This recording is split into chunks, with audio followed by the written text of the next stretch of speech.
Hello friends, next topic is thermodynamic state variables and equation of the state. State variables she related ते state variables use करून आपण एखादी thermodynamic system आहे तिचे equation आहे आपण ते रिप्रेझेंट करू शकतो. That is the thermodynamic state variables and equation of the state. Now let start the topic. Every equilibrium state of a thermodynamic system is completely described by specific values of some macroscopic variables, also called as the state variables. So, its state can be described by the state variables, but we also need its composition to describe its state. म्हणजे आपल्याला state व्हेरिएबलच्या बरोबर कॉम्पोजिशनची सुद्धा गरज आहे state describe करायला. आता non equilibrium स्टेटमध्ये एखादा हा इनफ्लॅटन बॉल दाखवलेला आहे. So a thermodynamic system is not always in equilibrium. आता दिस फिगर शोज सच केस. प्रत्येक वेळेला ती थर्मोडायनामिक इक्विलिब्रियममध्ये एखादी सिस्टीम राहू शकत नाही. When an inflated ball is punctured, ball आपण पंक्चर केलेला आहे, air inside the suddenly expands to the atmosphere. तो एखादा बॉल आहे आणि तो आपण त्याच्यातले पंक्चर केलं तर त्याच्यातले जी हवा आहे किंवा एअर आहे ती ऑल ऑफ अ सडन काय होणार आहे, एक्सपांड होणार आणि ती ॲटमॉस्फिअरमध्ये जाणार आहे. मग त्यावेळेला तिची जी सिच्युएशन असणार आहे ती इक्विलिब्रियम स्टेटमध्ये असेल का, तर नाही. So this is not an equilibrium state. So during the period expansion the pressure of the air may not be. एक्सपान्शनच्या वेळेला काय होते, the pressure of a air may not be uniform throughout. Similarly, the fuel fuel म्हणजे काय असतं की पेट्रोलच्या व्हेपरचं mixture असतं. फ्युएल कुठलं आहे, in the cylinder of an automobile engine. Automobile इंजिनच्या सिलेंडरमध्ये एक फ्युएल असतं. म्हणजेच ते फ्युएल म्हणजे काय असतं तर मिक्सचर ऑफ पेट्रोल व्हेपर असतं. मग so fuel in the cylinder of automobile engine undergoing an explosive chemical reaction. काय होतंय त्या फ्युएलचं, it undergoes an explosive chemical reaction. तिथं एक्सप्लोजिव्ह केमिकल रिॲक्शन होते. कधी होते, when ignited by a spark. त्या इंजिनच्या आतमध्ये एक स्पार्क प्लग वगैरे असतो बघा, तर इग्निशन होतं. स्पार्क किंवा एक छोटीशी ठिणगी पडते आणि ते ठिणगी पडल्यानंतर तिथे एक्सप्लोजिव्ह केमिकल रिॲक्शन घडून येते. So when it is ignited by a spark is not an equilibrium state. आता मी रिपीट करते पुन्हा. आपण एक तर काय बघत होतो की ball puncture, inflated ball is puncture. त्याच्यातनी हवा जी आहे ती एअर आहे ती ॲटमॉस्फिअरमध्ये गेले, एक्सपांड झालेली आहे सडनली. मग the pressure of the air may not be in uniform throughout. तसंच इथे दुसरं एक्झाम्पल काय दिलेलं आहे की similarly fuel in the cylinder of an automobile engine undergoing an explosive chemical reaction when ignited by a spark is not in equilibrium state. That is because its temperature and pressure are not uniform. Such a system which is not in equilibrium cannot be described in terms of the state variables. अशी जी system आहे, so such a system which is not in equilibrium cannot be described in terms of state variable. की जी system equilibrium मध्ये नाहीये मग ती आपल्याला state व्हेरिएबलच्या सहाय्याने डिस्क्राईब करता येत नाही. Eventually the air in first case and the fuel in the second case reach a uniform temperature and pressure and attain thermal and mechanical equilibrium.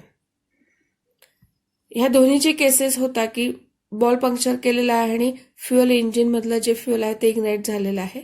दोन्ही केसेसमध्ये the air is a first case बॉलच्या बाबतीत and the fuel in the second case काय होते, ते reach uniform temperature, कुठल्या तरी एका युनिफॉर्म टेम्परेचर रीच अटेंड करतं आणि प्रेशरला पण अटेंड होतं आहे.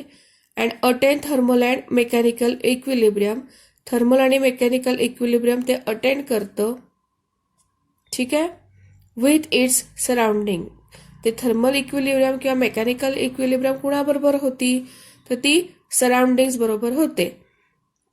Thus it attains thermodynamic equilibrium. लक्षात येते का बघा.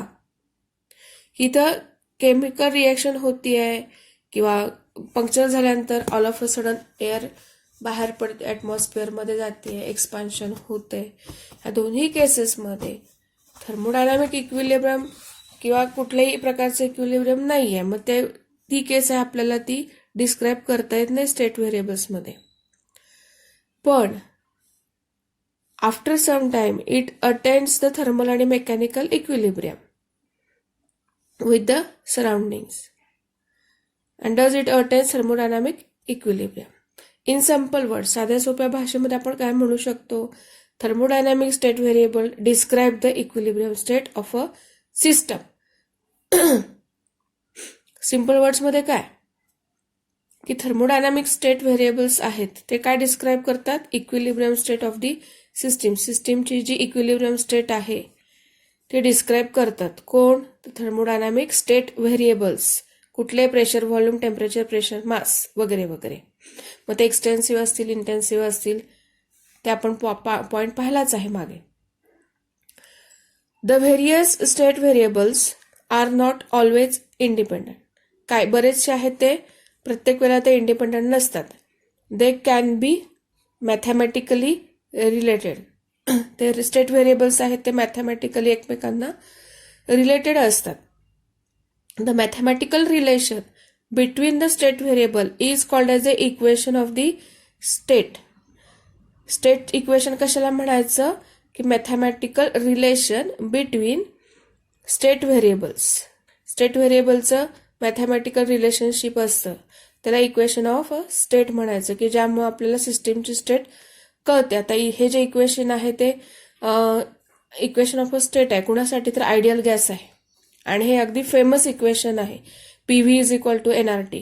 प्रेशर, व्हॉल्यूम, N म्हणजे नंबर ऑफ मोल्स आहेत, R म्हणजे काय, कॉन्स्टंट आहे, गॅस कॉन्स्टंट असतो, T म्हणजे टेम्परेचर आहे. सो हे इक्वेशन ऑफ द स्टेट झालं आयडियल गॅससाठीचं. For a fixed amount of a gas, that is for a given n,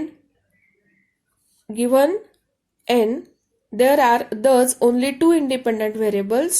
It could be pressure volume or pressure temperature or volume and temperature. म्हणजे आता इथं काय सांगितलंय बघा, for a fixed amount of the gas म्हणजे for given n, म्हणजे n number of moles जे आहेत ते दिलेले आहेत, तेवढ्याच ती फिक्स्ड अमाऊंट आहे गॅसची.